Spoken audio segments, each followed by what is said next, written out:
Fala galera, aqui é o Marcos Eduardo, sejam bem-vindos ao canal Dinheiro, seu canal favorito sobre o mercado financeiro. O primeiro link que estará na descrição será referente ao robô de operações que eu utilizo, que tem dado lucros aí bem consistentes, então caso você queira conhecer, acesse. Então vamos às notícias, tá pessoal? Começando aqui, a gente sabe que Bitcoin, criptomoedas, elas estão cada vez mais entrando na vida real, porque até então, em meados de 2010, 2011, ela era algo exclusivamente do mundo digital. Você via pessoas comprando todo tipo de coisas pela internet apenas utilizando Bitcoin.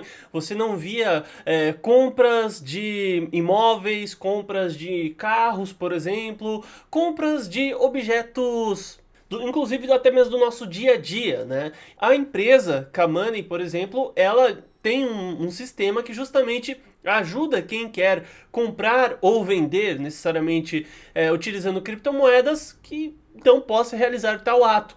E olha só, o ápice do que a gente viu essa semana foi inclusive um argentino que ele quer vender o apartamento dele, que fica no centro de Buenos Aires, por 2 bitcoins, né? Inclusive o Bitcoin teve uma variação, mas o interessante, em primeiro momento, é que muitas pessoas, quando foram noticiar essa informação do argentino aí, que quer vender o apartamento dele, eles não falaram que o argentino quer vender. Eles falaram que esse argentino, ele quer trocar o apartamento dele por Bitcoin.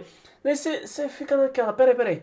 Se Bitcoin é dinheiro e o que ele está fazendo é uma venda de apartamento, por que eles não falam que estão vendendo? Simplesmente porque até os portais de notícia que são dedicados à área, né, eles também começam a, às vezes, se esquecer dos reais termos da situação toda. Então assim, ó pessoal do meio cripto, vocês que estão vendo isso, não é uma troca, é uma venda, tá?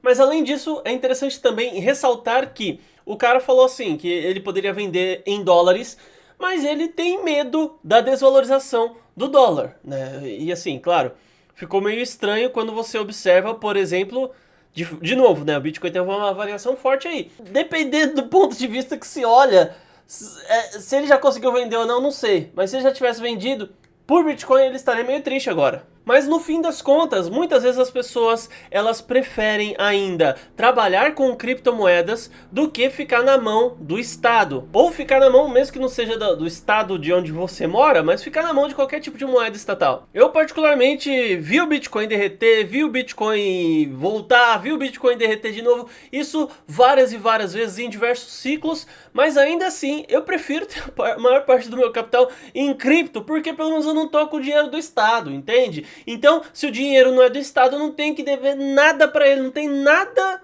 que o Estado vem se meter na minha vida. Pelo menos essa é a lógica, essa é a questão ética da situação. Mas é claro que muitos vão achar que isso tá errado e tudo mais, que olha, não Marcos, mas você tem que agir de uma maneira que o Estado, enfim, você tem que alimentar o Estado, você tem que dar dinheirinho pro Estado e tudo mais. Eu sou contra isso, mas eu digo a você, não descumpra a lei, não descumpra as regulamentações impostas pelo Estado em cima de você, porque isso pode ser um crime. Bom pessoal, e eu já tinha falado isso aqui pra vocês, eu já fiz, eu acredito que 1 ou 2 vídeos só falando sobre isso, mas agora a gente viu a líder da Consensys, que é uma grande corretora sediada lá na África do Sul, a Mônica Singer, falando a respeito da burrada que o Banco Central Europeu está fazendo em atrasar o lançamento, ou no mínimo estudo aí, em relação à sua CBDC. Claro assim, eu quero usar CBDC? Sinceramente eu não quero. Eu quero estar o mais longe possível de qualquer ação estatal. Sou anti-estado, não quero moeda do estado. Prefiro o projeto descentralizado, porque daí a moeda é minha, eu faço o que eu quiser com o meu dinheiro, ninguém tem que ficar sabendo nem nada. Mas eu entendo que em diversos aspectos seria positivo a existência de CBDCs, que é como se fosse a criptomoeda do estado, embora a CBDC não seja necessariamente uma criptomoeda. Mas o fato é que o Banco Central Europeu, eles se reuniram, né, e falaram assim, não, o que a gente vai fazer? Eles se reuniram para fazer uma votação de quando começa o estudo a respeito de CBDC, para então depois pensar em criar CBDC. Eles estão ainda decidindo Quando é que vão começar a estudar, né? Então assim, vamos supor que a solução para você ganhar dinheiro é fazer uma faculdade, né? Daí você consegue um bom emprego. Claro que eu discordo dessa ordem lógica, mas vamos usar essa ordem aí da situação. Então assim, o cara, digamos que ele está perdendo tempo pensando se ele faz ou não e quando começa a fazer o ensino médio. A ideia é mais ou menos essa. Peraí. Mas tem que passar pelo ensino médio, faculdade, para depois procurar um emprego top e tudo mais. Então assim, tá estranha essa situação. No fim das contas, embora para nós pareça óbvio, nós não sabemos os reais interesses por trás desses grandes grupos, desses grandes bancos. Nós não sabemos o que realmente eles estão fazendo. Então não seja simplório a pensar o óbvio. Muitas vezes eles já esperavam que nós viéssemos a pensar o óbvio. Nossa, mas é óbvio que o Banco Central Europeu tem que fazer a sua criptomoeda. Só que, e aí, por que é que eles não estão fazendo? É porque eles estão votando, estão começando a estudar a situação. Eu não sei se é só isso, eu não sei se é exatamente isso. Mas, se realmente tudo acontece de uma maneira tão superficial assim, e se não existem interesses ocultos, seria simplesmente muita burrice deles não lançarem nada agora, não fazerem nada, e eles vão ser engolidos aí pela China e depois pelos Estados Unidos.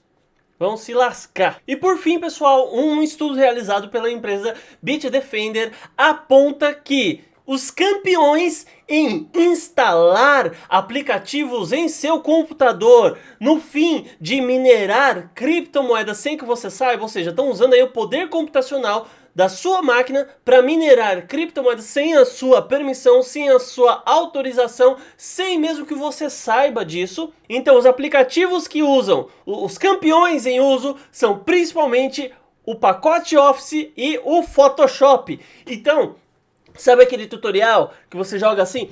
Como baixar o Photoshop? Como instalar o Photoshop craqueado? Como craquear o Office? Como patati patatá e tudo mais? Pois bem, o rapazinho, ele tá lá. Oi pessoal, tudo bem? Esse é o primeiro vídeo aqui do meu canal. Eu tô instalando, tô mostrando aqui pra vocês como instalar o Photoshop de graça. Primeiro você vai baixar aqui, depois você vai baixar esse crack, tá? Mas esse crack aqui, no seu antivírus, vai acusar que é vírus, mas você pode desativar, tá? Que é pra poder fazer a instalação aqui. Eu já olhei, não tem vírus nenhum. Então, esse jovem rapaz que está feliz e contente, com um sorriso nos dentes, te mostrando aí um aplicativo, ele pode estar te roubando. Ou pior ainda, ele pode ser tão burro quanto a gente, pegou um tutorial de algum gringo que tá roubando geral aí, instalando malware mesmo, e tá só reproduzindo o tutorial que ele viu por aí. E no fim das contas ele tá ajudando a proliferar essa merda, né? Então, fica muito esperto, tá? E eu não sei nem como dizer isso. Como que a gente fica esperto? Você quer instalar um software pirata e você vai ficar... Eu não sei exatamente, eu não sei. Talvez o que a gente possa fazer, se ainda assim você quer fazer esse ato ilegal que eu nunca fiz na minha vida e nunca vou fazer de novo.